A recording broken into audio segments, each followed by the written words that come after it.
troisième type de nom qu'on voit dans le tome 1 de Médine, Ismul Ishara, le démonstratif. La liste de droite, c'est ceux qui sont utilisés pour montrer ce qui est proche, et la liste de gauche, c'est pour montrer ce qui est éloigné. Donc, pour ce qui est proche, on a vu hadha, hadhihi, hadhani, hatani, haula'i. Donc, hadha, quand est-ce qu'on l'utilise? C'est quand on veut montrer ce qui est proche, masculin et singulier, que ce soit doué de raison ou pas. Donc, je peux dire, par exemple, hadha tabibun, voici un médecin. Donc là, c'est doué de raison. Ou ça peut être, par exemple, un animal, hadha qittun, voici un chat. Ou ça peut être un objet ou quelque chose qui n'est pas animé. Par exemple, hadha qalamun, voici un stylo. Ensuite, hadhi, attention, hadhi, lui, il avait deux utilisations. Soit il va servir à montrer ce qui est proche, féminin et singulier. Par exemple, hadhi talibatun, voici une étudiante. Ou par exemple, hadhi naqatun, voici une chamelle. Ou bien hadhihi sa'atun, voici une montre. Et deuxième utilisation de hadhi, il va servir à montrer tous les pluriels qui ne sont pas doués de raison. Par exemple, si on veut montrer un groupe d'animaux, ou un groupe d'objets, ou un groupe de bâtiments, et ben là, on utilisera hadhi. Comme ceci est vu dans la leçon 16. Pour désigner plusieurs vaches, on dira par exemple, hadhi baqaratun. Pour désigner plusieurs voitures, on dira hadhi sayyaratun. Donc, voici des voitures. Si on veut désigner par exemple des stylos, on dira hadhihi aqlamun. Voici des stylos. Ensuite, on a hadhani. Hadhani, c'est pour le duel masculin qui est proche. Je peux dire par exemple hadhani talibani. Voici deux étudiants. Hadhani qittani. Voici deux chats. Et je peux dire également hadhani qalamani. Donc attention pour les trois qu'on vient de dire, les trois premiers, il faut bien prolonger à l'oral le ha en disant hadha, hadhihi, hadhani, même si le alif de prolongation n'est pas écrit clairement. Ensuite, le quatrième, on a hatani. Cette fois-ci, le alif de prolongation, il est écrit clairement. Hatani. Donc hatani, c'est pour désigner ce qui est au duel féminin et proche. Par exemple, hatani talibatani. Voici deux étudiantes.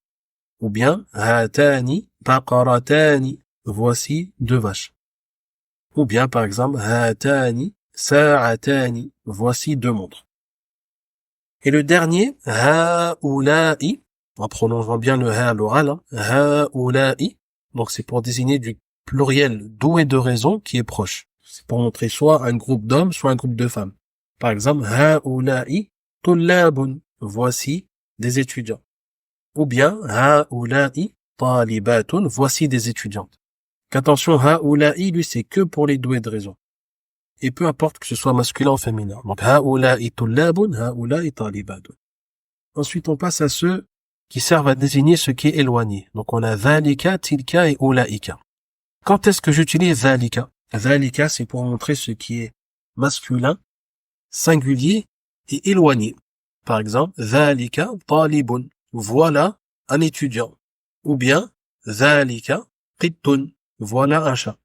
Ou bien, dhalika baytun. Voilà une maison. Ensuite, on a tilka. Tilka, attention, c'est comme pour hadhihi. C'est-à-dire qu'il aura deux utilisations.